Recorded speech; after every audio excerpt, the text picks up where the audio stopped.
இங்க இருக்கக்கூடிய எல்லா தலைவர்களும் எங்களுடைய முடிவை ஆமோதித்திருக்கிறார்கள், ஆதரித்திருக்கிறார்கள். இதே நேரத்தில் காசாவை ஆள்வதற்கு பணிக்கப்பட்டிருக்கக்கூடிய தொழில்நுட்ப குழு, டெக்னிக்கல் டீம் காசாவை சேர்ந்தவர்களாகவே இருக்கிறார்கள். ஆனால் அவர்கள் இப்பொழுது வரைக்கும் கெய்ரோவில் இருந்து, ஈஜிப்டினுடைய தலைநகரில் இருந்து தான் செயல்பட்டு வர்றாங்க. முதலில் அவர்கள் காசாவுக்குள் வந்து ஆட்சி பொறுப்பை எடுக்க வேண்டும். இந்தோனேஷியா பயணத்தின் போது இரு நாடு தீர்வுதான் பாலஸ்தீனத்திற்கு தீர்வு அப்படின்னு சொல்லி நரேந்திர மோடி பேசியிருக்கிறார். இன்றைக்கு எண்ணெய் கப்பல்கள் மீதான தொடர் தாக்குதல்களை இன்றைக்கு ஈரானை நோக்கி கண்டனமாக வெளியிட்டிருக்கிறது கத்தர் என்கிற செய்திகள் வெளியாகி இருக்கிறது. கத்தருடைய வெளியுறவு அமைச்சகத்தின் செய்தி தொடர்பாளர் மஜீத் அல் அன்சாரி வெளியிட்டிருக்கக்கூடிய செய்திகள்ல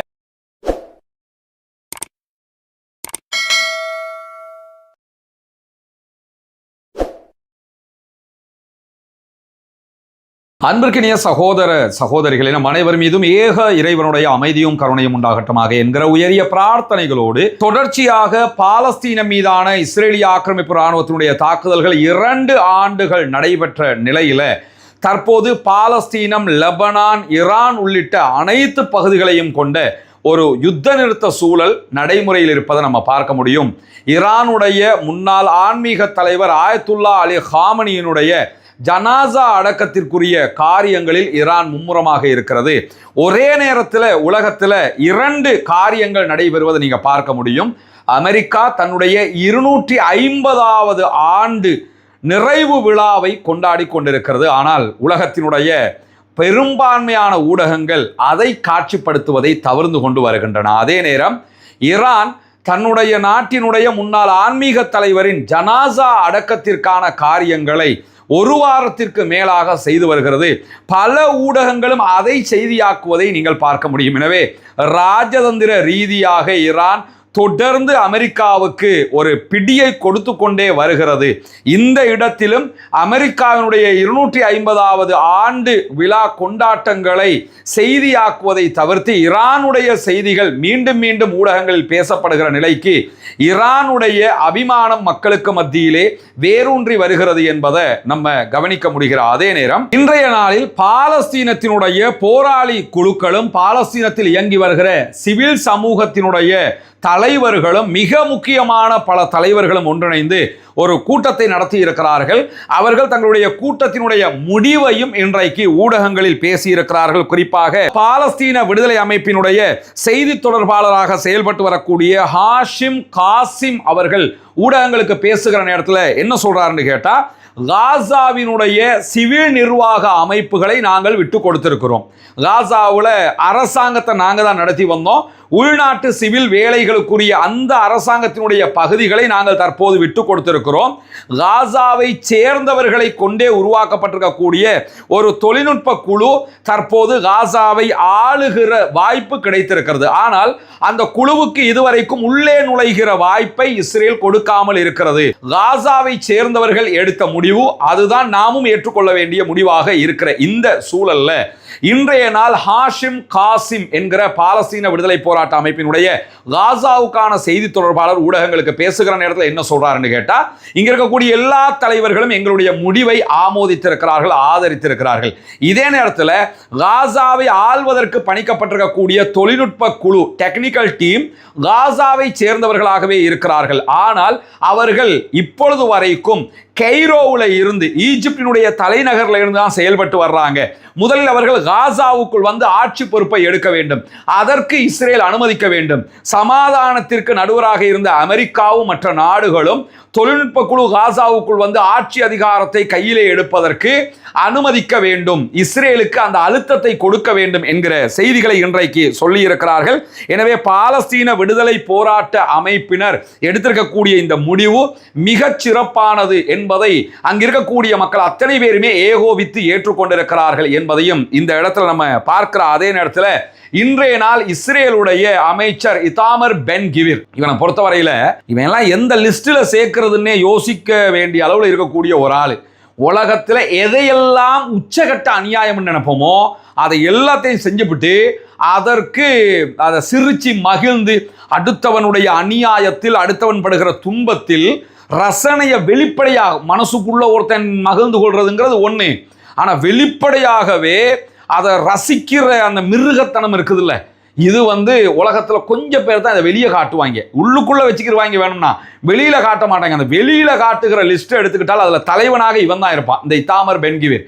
அவர் இன்றைக்கு வெளியிட்டிருக்கக்கூடிய அறிவிப்புல என்ன சொல்றான்னு கேட்டா, பாலஸ்தீனத்தினுடைய அப்பாவி பொதுமக்களை இஸ்ரேல் கைது செய்து வருகிறது. 15,000க்கு மேற்பட்டவர்கள் இஸ்ரேலுடைய சிறைகளில் இருக்கிறார்கள். இந்த சிறைகளில் இருக்கக்கூடியவர்களுக்கு பட்டினி போட்டே அவர்கள் கொல்லப்படுகிற நிலைக்கு இஸ்ரேல் தள்ளுகிறது. அதை பற்றி வெளிப்படையாக இன்றைக்கு மகிழ்ச்சிகரமான ஒரு வீடியோவை இத்தாமர் பென் கிவிர் வெளியிட்டிருப்பதை நம்ம பார்க்க முடியும். முன்னையெல்லாம் நாங்கள் காசாவில் அல்லது வெஸ்ட் பேங்க்ல பாலஸ்தீனர்களை கைது செய்து விட்டு வந்தால் அவங்க சிறையிலிருந்து வெளியே போகும்போது கொழுன்னு போவாங்களாம். ஏன்னா சாப்பாடெல்லாம் சூப்பராக கொடுத்துட்டு போனாங்க. ஆனால் இப்போ எல்லாம் அந்த கதையெல்லாம் கிடையாது. பலஸ்டைன்லேருந்து யாரை நாங்கள் அரெஸ்ட் பண்ணிட்டு வந்தாலும் உள்ள வரும்போது கொளுத்துக்கிட்டு வர்றாங்க. வெளியில போனாங்கன்னா, அதாவது போகிறாங்களா இல்லையாங்கிறது ரெண்டாவது, போனாங்கன்னு சொன்னா அவர்கள் வந்ததில் பாதிக்கு மேல உடலை இழந்து கொண்டுதான் போவார்கள். அப்படின்னா அப்படியே மெல்லிஞ்சி ஏன் இப்படி இருக்கிறோம் என்று அவங்கள பார்த்து மற்றவங்க யோசிக்கிற அளவுக்கு தான் அவங்க போவாங்க. அந்த அளவுக்கு நாங்கள் உள்ளுக்குள்ள சாப்பாடு கொடுக்க மாட்டோம், கொடுக்க வேண்டிய எல்லா அவஸ்தையும் கொடுப்போம்னு பகிரங்கமாகவே இத்தாமர் பென் கிவிர் பேசி இருப்பதை நம்ம பார்க்க முடியும். இவ்வளவு இடும்புத்தனமாக அல்லாஹ்வினுடைய அழிவும் அல்லாஹ்வினுடைய சாபமும் இவர்களுக்கு ஏற்பட வேண்டும். அவ்வளவு இடும்புத்தனமாக வெறுப்பை கக்கி தாங்கள் செய்கிற அநியாயத்தை நியாயப்படுத்தி இத்தாமர் பென் கிவிர் பேசி இருப்பதை நம்ம பார்க்க முடியும். இவன் தான் ஏற்கனவே இந்த ஃப்ரீடம் ஃப்ளோட்டிலாவில் போன மக்களை எல்லாம் ரொம்ப பகிரங்கமாகவே கொடுமைப்படுத்தியதை வீடியோ எடுத்தே வெளியிட்டவன். சர்வதேச கண்டனங்கள் அவன் மீது வந்தாலும் அதை யாருமே பெருசாக அலட்டிக்கிற மாதிரி தெரியல. இதே நேரத்தில் இத்தாமர் பென் கிவிர் வெளியிட்டிருக்கக்கூடிய இன்னொரு அறிவிப்புல இஸ்ரேலுடைய பணம் ஷேக்கல்கள் அடிப்படையில் 500 மில்லியன் ஷேக்கல்களை ஒதுக்கி நாட்டில் இருக்கக்கூடிய உள்நாட்டு உளவு பிரிவு ஷின்பத் சார்பாக ஒரு தனியான பாதுகாப்பு படைப்பிரிவை மேலதிகமாக உருவாக்குகிறது இஸ்ரேல். இதற்கு 500 மில்லியன் ஷேக்கல்கள் இஸ்ரேல் பணம் செலவிடப்படுகிறது. 1.6 பில்லியன் யூஎஸ்டிகள் இதற்கு செலவிடப்படுகிறது. இது எதுக்காக உருவாக்குறாங்கன்னு கேட்டா, அரபு சமூகத்திற்கு எதிராக தாக்குதல்களை நடத்துவதற்காகவே நாங்கள் மேலதிகமான ஒரு படைப்பிரிவையும் உண்டாக்குகிறோம். இந்த அரபிகள் எல்லாம் ஏன் இருக்காங்கிறதை நமக்கு யோசிக்க தோணுதில்லை. வெக்கம் இல்லாமல், ரோஷம் இல்லாமல், மானம் இல்லாமல், சூடு இல்லாமல், சொரணை இல்லாமல், மொத்தத்தில் எதுவுமே இல்லாமல் இருக்கிறாங்கன்னு தெரியுதா இல்லையா? அரபு சமூகத்தை அழிப்பது தான் எங்கள் வேலைன்னு சொல்லி பகிரங்கமாக பேசி அதற்கு நாங்கள் இவ்வளவு பணம் செலவிடுகிறோம், அதற்கான படைகளை தயாரிக்கிறோம் என்று மீண்டும் இஸ்ரேலிய ஆக்கிரமிப்பு அரசாங்கத்தினுடைய அமைச்சர் இத்தாமர் பென் கிவிர் அறிவித்திருக்கக்கூடிய செய்திகளையும் இன்னைக்கு நம்ம பார்க்கிற அதே நேரத்தில் ஈரானுடைய விவகாரத்தில் ஈரான் மீது அமெரிக்க இஸ்ரேலிய தாக்குதல்களை நடத்திய நேரத்தில் நேட்டோ படைகள் ஈரானுக்கு எதிராக வரல, அது ரொம்ப கவலையாக எனக்கு இருந்தது என்று சொல்லி இன்றைய நாள் அமெரிக்க அதிபர் டொனால்ட் ட்ரம்ப் துருக்கியினுடைய அதிபர் அர்துகானிடத்தில் பேசும்போது சொல்லியிருக்கக்கூடிய செய்திகளை நம்ம பார்க்க முடிகிறது. அர்துகானோட நேட்டோ தொடர்பான ஒரு மீட்டிங்ல கலந்து கொண்டிருந்த அமெரிக்க அதிபர் டொனால்ட் ட்ரம்ப் பேசுகிற நேரத்தில் ஈரான் மீது நாங்கள் தாக்குதல்களை நடத்தினோம், அந்த நேரத்தில் எங்களுக்கு எந்த உதவியும் தேவைப்படலை, ஆனால் நேட்டோ உதவும்னு நாங்கள் நினைச்சோம். ஏன்னா அமெரிக்கா வியட்நாம் வாருக்கு பிறகு நடத்திய எல்லா யுத்தத்தையும் நீங்கள் எடுத்துக்கிட்டீங்கன்னா நேட்டோவையும் சேர்த்துக்கிட்டு போய் தான் ஜெயிச்சாங்க. ஈவன் ஈராக்ல சதாம் ஹுசைனை வீழ்த்திய யுத்தம், ஆப்கானிஸ்தான்ல 20 ஆண்டுகள் ஆப்கானிஸ்தானை கையில் வச்சுக்கிட்டு இருந்தது, எல்லாத்துக்குமே நேட்டோ நாடுகளுடைய படைகள் எல்லாத்தையும் சேர்த்துக்கிட்டு போய் கூட்டமா போய் ஜெயிக்கிறது. இந்த வேலையை தான் பண்ணாங்க. முதல் தடவையா தனியா இறங்கினத்தோட அமெரிக்கா யாருங்கிறது உலகத்துக்கு தெரிஞ்சிருச்சு.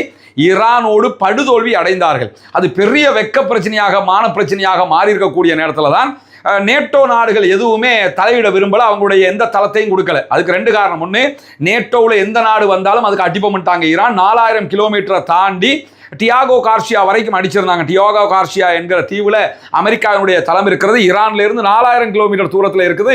அதுக்கே ஈரான் தாக்குதல் நடத்தி இருந்தாங்க. டியாகோ கார்ஷியா சவுத்தில் இருக்குது.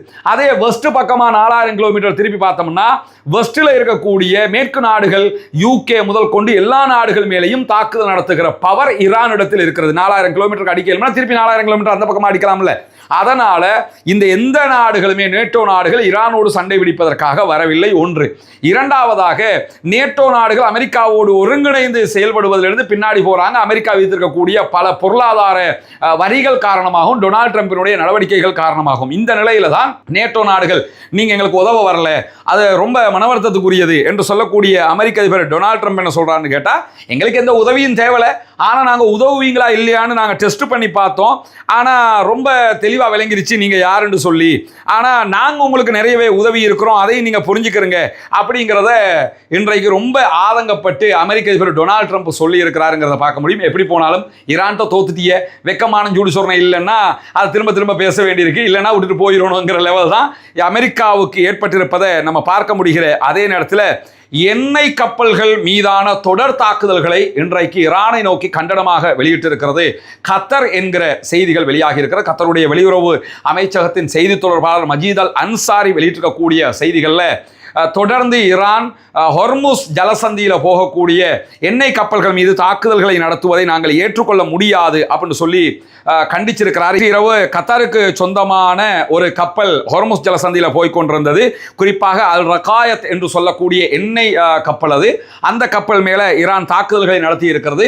இந்த தாக்குதல்கள் சர்வதேச விதிமீறல், சர்வதேச ஒப்புக்கொள்ளப்பட்ட சட்டங்களுக்கு மாற்றமாக ஈரான் தாக்குதல் நடத்தி இருக்கிறது கண்டிச்சிருக்கிறாரு. ஈரான் என்ன காரணம் சொல்றாங்க சொன்னா, நீங்க ஹொர்முஸ்ல போகலாம், அது எந்த பிரச்சனையும் கிடையாது, ஆனா நாங்க சொல்ற ரூட்ல போகணும், நீங்க நினைச்ச ரூட்ல யாருமே போக முடியாது. எனவே ஈரான் சொல்லாத அமெரிக்கா சொல்லுகிற ரூட்ல யாராவது போனா அவங்க மேல நாங்க அட்டாக் பண்ணுவோம் என்கிற ரீதியில தான் ஈரான் தற்போது தாக்குதல்களை நடத்தி இருப்பது மட்டுமல்லாம இதை தாண்டி ஈரான் இன்றைக்கு 3 டேங்கர் கப்பல்கள் மேல தாக்குதல்களை நடத்தி இருக்கிறது. ஒருபுறம் ஆயத்துல்லா அலி காமனியினுடைய ஜனாசா அடக்க விஷயங்கள்ல மும்முரமா இருக்கிறாங்க, மறுபுறம் அந்த கேப்ல எங்களை மீறி எந்த கப்பல் போனாலும் அதுக்கும் அட்டாக் பண்ணுவோம்னு சொல்லி இன்றைக்கு 3 கப்பல்கள் மீது தாக்குதல்கள் நடத்தப்பட்டிருக்கிறது. இன்றைக்கு நடத்தப்பட்ட தாக்குதல்கள்ல ஓமான் கடற்கரைக்கு அப்பால பயணித்துக் கொண்டிருந்த ஒரு கப்பல் மீது தாக்குதல் நடத்தப்பட்டிருக்கிறது. அதுல மிக கடுமையான தீ விபத்து ஏற்பட்டிருக்கிறது என்கிற செய்திகள் வெளியாகி இருக்கிறது. எச்சரிக்கையை புறக்கணித்து பயணித்துக் கொண்டிருந்த LNG டேங்கர் கப்பல் மீது தான் இந்த தாக்குதல்களை ஈரானுடைய IRGC நடத்தி இருக்கிறது என்று ஈரானுடைய அரச தொலைக்காட்சிகளே செய்திகளை வெளியிட்டிருப்பதை நம்ம பார்க்க முடியும்.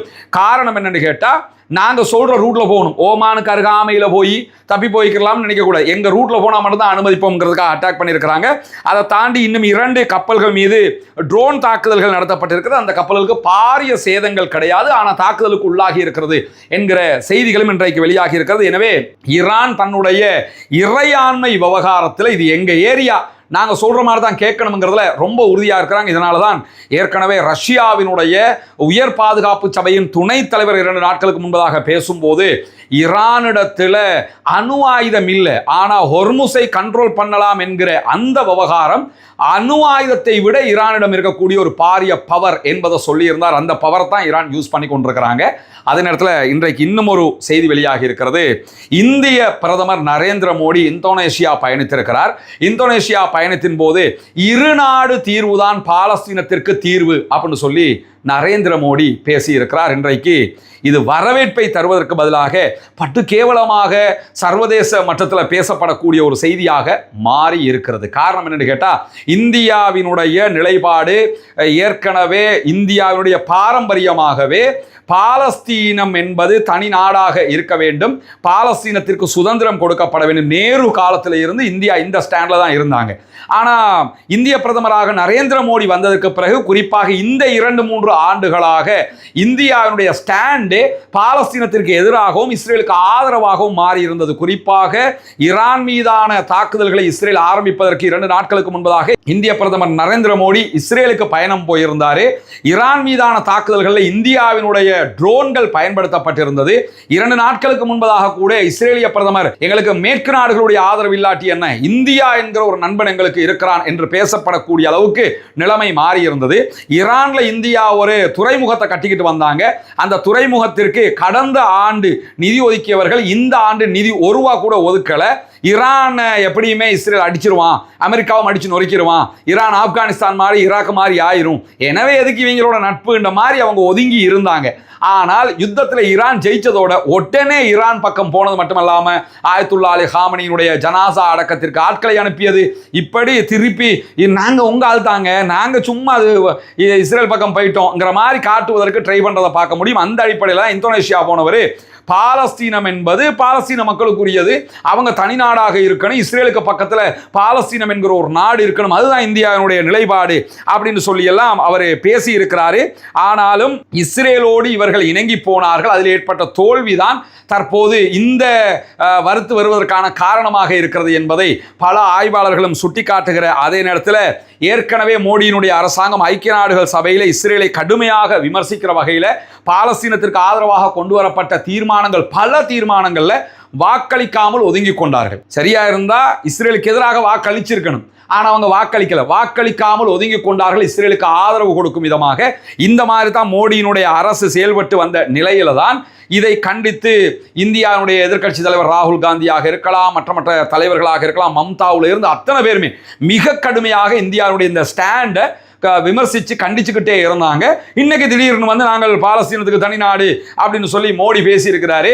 இது தோல்வியின் பின்னால், இஸ்ரேல் தோல்வி அடைந்ததற்கு பின்னால் மீண்டும் ஈரானை நெருங்குவதற்காக இந்தியா எடுக்கும் ஒரு ஆயுதமாகத்தான் பார்க்கிறார்கள் ஆய்வாளர்கள் என்பதை புரிந்து கொள்ள வேண்டும். ஏன்னா அவங்க நினைச்சது முழுக்க இஸ்ரேலோட சேர்ந்து நம்ம அந்த மாதிரி ஆகிறோன்னு, அதனால இந்தியாவுக்குள்ள அவ்வளவு காரியங்கள் முஸ்லிம்களுக்கு எதிராக நடந்து வருகிறது, அதையெல்லாம் நம்ம பார்க்கிறோம். ஆனால் இது வந்து நடிக்கிறாரு என்பதை சர்வதேச ஆய்வாளர்கள் புரிந்து கொண்டிருக்கிறார்கள் என்கிற செய்திகளுக்கு மத்தியில் இன்றைய நாள் லெபனானுடைய இஸ்ரேல் எல்லை கிராமங்களில் இருக்கக்கூடிய கிறித்தவ கிராமங்கள், கிறித்தவ நகராட்சி உள்ளூராட்சி மன்றங்களுடைய மேயர்கள் கூட்டறிக்கை ஒன்றை வெளியிட்டிருக்கிறார்கள். அது என்ன கூட்டறிக்கை என்று சொன்னால், ஏற்கனவே பெஞ்சமின் நெத்தன்யாகு 2 நாளைக்கு முன்பதாக லெபனான் இஸ்ரேல் எல்லையில் இருக்கக்கூடிய லெபனானுக்குள்ளே இருக்கக்கூடிய கிறித்தவ கிராமங்கள் இஸ்ரேலோட சேரணும் என்று விரும்புகிறாங்க, அவங்க இஸ்ரேலாக மாறணும் என்று விரும்புகிறாங்க அப்படின்னு சொல்லி ஒரு கம்பி கட்டுற கதையை சொல்லி இருந்தாரு. அந்த கம்பி கட்டுற கதை தான் அதுங்கிறத சொல்லும் விதமாக இன்றைக்கு அறிக்கை வெளியிட்டிருக்கிறாங்க. நாங்கள் ஒருபோதும் இஸ்ரேலோட இருக்க விரும்பலை, எங்களுக்கு லெபனானாகத்தான் நாங்கள் இருக்கணும், நாங்கள் லெபனானில் இருக்கக்கூடிய கிராமங்கள் இஸ்ரேலோட நாங்கள் எதுக்கடா போய் சேரணுங்கிற விதமாக நாங்கள் லெபனானியர்களாகத்தான் இருக்க விரும்புகிறோம் என்று சொல்லி இஸ்ரேலிய பிரதமர் பெஞ்சமின் நெத்தன்யாகுனுடைய கன்னத்தில் 2 அரைஞ்ச மாதிரி இன்றைக்கு அறிக்கை வெளியிட்டிருக்கிறார்கள். எனவே பொய் பொய் பொய், இஸ்ரேல் என்றாலே பொய், யூதர்கள் என்றாலே பொய்யர்கள், ஜியோனிஸ்டுகள் என்றாலே பொய்யர்களை தவிர வேறு யாரும் இல்லை என்கிற அளவுக்கு அவர்களுடைய நிலைமை மாறிக்கொண்டிருக்கிறது. இன்றைக்கு வெளியாக இருக்கக்கூடிய மிக முக்கியமான செய்திகளுடைய தொகுப்பை தான் உங்களுக்கு மத்தியிலே கொண்டு வந்து சேர்த்திருக்கிறோம்.